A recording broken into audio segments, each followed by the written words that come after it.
Salam sejahtera, selamat datang ke channel Current Sphere. Jangan lupa like, share, dan subscribe. Berita dunia, pelakon Pirates of the Caribbean mati di Baham Jerung, Honolulu, Hawaii.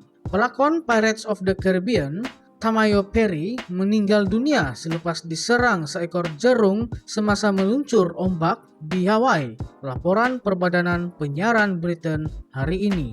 Aktor yang berusia 14 tahun itu menghembuskan nafas terakhir tengah hari semalam. Demikian menurut Perkhidmatan Kecemasan Honolulu dalam satu sidang akbar. Perkhidmatan Kecemasan dipanggil ke pantai Malaekahana sekitar pukul 1 tengah hari waktu tempatan. Bagaimanapun, Perry yang juga seorang penyelamat pantai diisytiharkan meninggal dunia selepas dibawa ke daratan dengan menggunakan jet ski. Mendiang membawa watak salah seorang lanun dalam film yang terkenal yaitu Pirates of the Caribbean on Stranger Tides yang keempat dalam franchise berkenaan. Film keluaran 2011 itu yang menyusuli Johnny Depp sebagai lanun eksentrik Captain Jack Sparrow turut dibintangi oleh Penelope Cruz dan Geoffrey Rush. Perry juga pernah berlakon dalam film Lost, Hawaii Five-O, Blue Crush, dan sequel Charlie's Angel Full Throttle.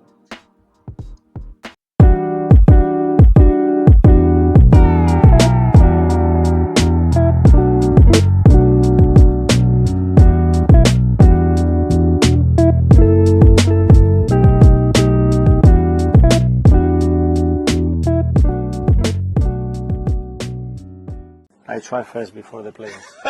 Possibly, yes. Make sure you stretch before. I'm very important. Salam sejahtera, selamat datang ke channel Current Sphere. Jangan lupa like, share, dan subscribe. Arteta, kau udah kenapa nih Arteta? Baru 2 musim terciduk oleh Man City. Dah nak tukar sukan ke? Arteta teruja mahu coba bermain sepak takraw di Malaysia. Pengurus Arsenal, Mikel Arteta, mengakui tertarik dengan sukan sepak takraw yang menggabungkan teknik dan kagum dengan skill luar biasa yang dipamerkan oleh pemain negara. Beliau memberi reaksi demikian dalam satu temu bual bersama wartawan Stadium Astro, Adam, ketika ditunjuk rekaman video perlawanan Liga Sepak Takraw Malaysia, STL. Video temu bual itu tular di media sosial dan menerima reaksi positif dalam kalangan peminat sukan negara. Malah, Arteta juga mahu mencoba bermain sepak takraw jika ada ke lapangan berkunjung ke Malaysia. Pertama sekali, ianya kebolehan atletik yang luar biasa untuk melakukan apa yang mereka lakukan dan teknik.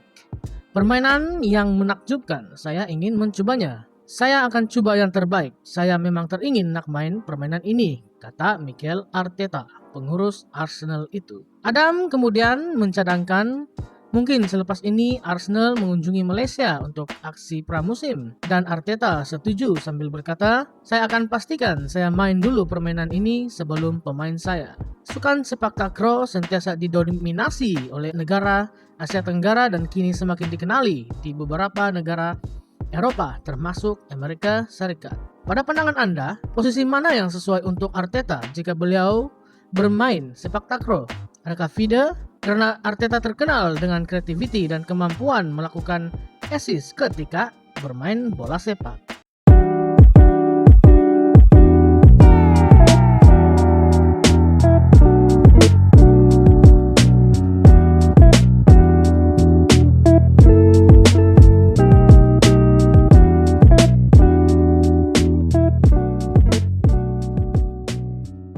I'm going to show you a video of sepak takraw. For people who haven't seen it, it can seem a bit crazy, but I just want to know exactly what you think. You're a technical player yourself. Your honest assessment. Well, first of all, unbelievable athleticism to do what they do and technique, and yeah, beautiful game. I would love to try it, that's for sure. Are you able to stretch like that now? Not like this, but I will try my best. I would love to play that game. one day, I'm not sure if you've been to Malaysia in pre-season of Arsenal as a player, but hopefully we'll have you there to try it. I try first before the players. Possibly, yes. Make sure you stretch beforehand, very I will important. do.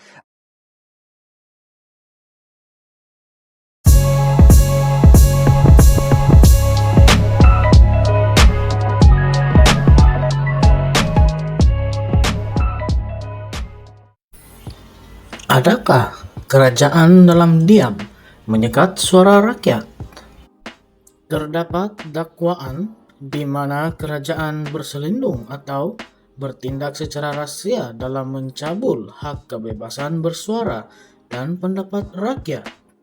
Sejauh manakah kebenaran dakwaan ini? Apakah yang coba ditutup atau dirahasiakan oleh kerajaan? Putrajaya digesa berhenti meminta TikTok secara rahasia untuk mengalih keluar siaran atau memadam akaun rakyat Malaysia, kata kumpulan hak asasi hari ini. Madpet berkata kerajaan tidak boleh berselindung atau bertindak secara rahasia untuk mencabul hak kebebasan bersuara dan pendapat rakyat. Bersikap terbuka, maklumkan pesalah undang-undang yang mereka langgar dan mengapa kerajaan menapis atau menyekat jawatan atau akaun ini, kata wakil Madpet Charles Hector dalam satu kenyataan. Beliau berkata demikian sebagai mengulas laporan bahwa Malaysia membuat 1.862 tuntutan kepada TikTok untuk mengeluarkan kandungan pada separuh kedua tahun selepas 5,5 kali ganda daripada jumlah 6 bulan sebelumnya. Berdasarkan laporan ketelusan 2 kali setahun TikTok, Malaysia membuat 2.202 permintaan alih keluar kepada TikTok pada 2023, peningkatan lebih 30 kali ganda daripada 70 pada 2022, dan jumlah permintaan paling banyak daripada sebuah negara di dunia. Australia menduduki tempat kedua dengan 651 permintaan. Di Asia Tenggara, Indonesia berada di tempat kedua dengan 351 dan Singapura ketiga dengan 47. Malaysia sahaja bertanggung jawab untuk lebih 1/4 daripada tuntutan penyingkiran kandungan di dunia dalam tempo ini. TikTok tidak memberikan butiran kandungan yang diminta untuk dihadkan di Malaysia. Ia berkata ia hanya akan mengalih keluar kandungan yang melanggar garis panduan komuniti atau undang-undang tempatan. Tren yang sama juga diperhatikan pada platform Meta yang memiliki Facebook dan Instagram. Hector berkata angka-angka ini membimbangkan dan bertanya sama ada pemegang akaun menyadari permintaan yang dibuat oleh kerajaan. Adakah orang yang jawatannya dipadamkan atau akaunnya ditutup telah disedarkan bahwa kerajaan menyebabkannya dan sebab ia berbuat demikian? Adakah mangsa pencabulan hak kerajaan ini diberi hak untuk didengari sebelum kerajaan Malaysia meminta TikTok mengeluarkan kandungan pengguna atau memadamkan akaun? Atau adakah kerajaan hanya menyembunyikan daripada mangsa hakikat bahwa kerajaan sendiri yang berada di sebalik penapisan dan pemadaman akaun atau siaran TikTok mereka? Jika tidak ada atau hanya sedikit, maka tindakan kerajaan Malaysia adalah menyedihkan, tidak adil, dan salah guna kuasa, kata Hector. Beliau menambah bahwa tindakan itu tidak adil dan tidak boleh diterima. Lebih-lebih lagi oleh kerajaan yang dipanggil reformasi. Pakatan Harapan pemimpinan Anwar Ibrahim tidak sepatutnya berlaku. Hector yang merupakan seorang peguam berkata penapisan atau pemadaman akaun sedemikian tidak boleh dilakukan tanpa perintah mahkamah. Beliau menambah perintah dan injaksi ex parte boleh diperoleh dengan cepat dan pelanggar undang-undang yang disyaki juga akan mempunyai hak dan peluang untuk mencabar perintah interim sedemikian di mahkamah. Sebaik-baiknya mahkamah bebas kita yang menentukan perkara yang menyalahi undang-undang, bukan kerajaan atau Perdana Menteri, sebelum mengarahkan sebarang penapisan. Kerajaan tidak boleh bersendirian tanpa perintah mahkamah menapis atau membuang jawatan yang mengkritik tindakan atau kedudukan kerajaan. Dan Malaysia mesti sentiasa mempromosikan dan mempertahankan kebebasan bersuara, pendapat, dan akhbar. Beliau menambah bahwa kerajaan mesti secara aktif meminta TikTok untuk menghentikan tapisan atau sekatan akun yang terjejas. Madpad juga percaya bahwa pengguna ini berhak untuk memohon maaf dan pampasan atas kehilangan hak sementara, katanya. Tambahannya, Menteri Komunikasi Fahmi Fadzil mesti mendedahkan dengan segera bilangan permintaan penyingkiran kandungan yang dibuat kepada penyedia perkhidmatan atau pemilik aplikasi lain, seperti Facebook, Gmail, Google, WhatsApp, Telegram, Instagram, Twitter, dan aplikasi lain yang serupa pada 2023 dan 2024.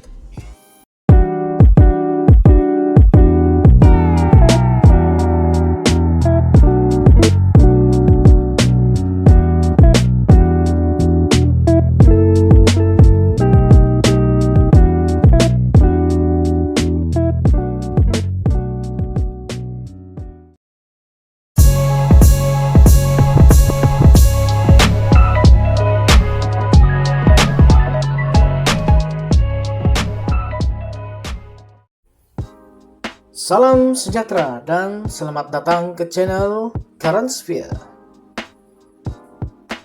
Apakah itu duta online?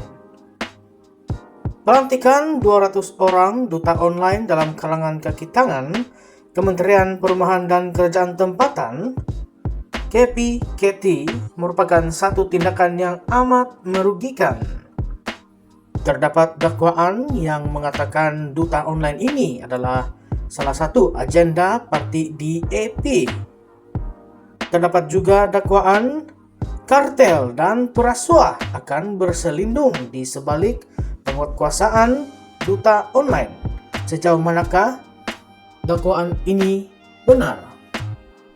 Dan apakah dakwaan terhadap YB Ngakorming? Mengapakah beliau atau mereka dianggap membelakangi aspirasi kerajaan Madani? Duta online agenda DAP perkasa kedudukannya, kata Putra. Kuala Lumpur. Parti Bumi Putra Perkasa Malaysia, Putra, mendakwa penubuhan duta online Kementerian Perumahan dan Kerajaan Tempatan KPKT adalah agenda parti DAP untuk memperkasakan kedudukannya karena sekarang ini ramai kartel dan perasuah berselindung di sebalik kuasa penguatkuasaan yang ada pada kementerian tersebut. Bukankah agensi-agensi di bawah KPKT berhadapan dengan permasalahan besar isu integriti melibatkan salah guna kuasa dan rasuah sekarang ini? Soal naib presiden merangkap pengurusi biro membasmi kemiskinan, pertanian, dan aduan awam Putra Datuk Asmawar Samad. Menurutnya, Putra membantah keras cadangan tersebut, berkata permasalahan seperti ini sepatutnya dibantras oleh agensi siasatan bebas seperti Ombudsman yang masih dalam cadangan untuk ditubuhkan dalam tempoh terdekat. Dan bukannya penubuhan pasukan penyampai maklumat atau cyber trooper yang nantinya umpama mahu menegakkan benang yang basah. Katanya pada 4 Jun 2024, New Straits Times melaporkan Tan Sri Dr. Ismail Bakar, pengurusi Suruhanjaya Integriti Agensi Penguatkuasaan, telah menyatakan hasrat penubuhan Ombudsman Malaysia yang mempunyai bidang kuasa ke atas semua agensi kerajaan termasuk badan-badan penguat kuasa untuk mengatasi permasalahan kelemahan pentadbiran dan ketirisan. Oleh itu, tegasnya bantahan Putra sejajar dengan kritikan keras Presiden Gerakan Dr. Dominic Lau Ho Chai yang menganggap tindakan KPKT tersebut sebagai satu pembaziran dana awam yang serius dan tidak menepati keperluan rakyat karena akan menekan kebebasan bersuara dan rakyat. Oleh yang demikian, YB Ngakorming, Menteri KPKT secara sedar atau tidak, dapat dilihat telah tersalah bertindak secara solo yang boleh dianggap membelakangi aspirasi kerajaan Madani yang disertainya dan kesejahteraan rakyat. Sebelum ini, masa BN ada JASA, dan sekarang zaman PH ada JCOM. Tidak cukup lagi ke membazir uang rakyat. Ini semua untuk melaksanakan agenda politik parti menggunakan dana kerajaan yang merupakan rakyat, ujarnya lagi.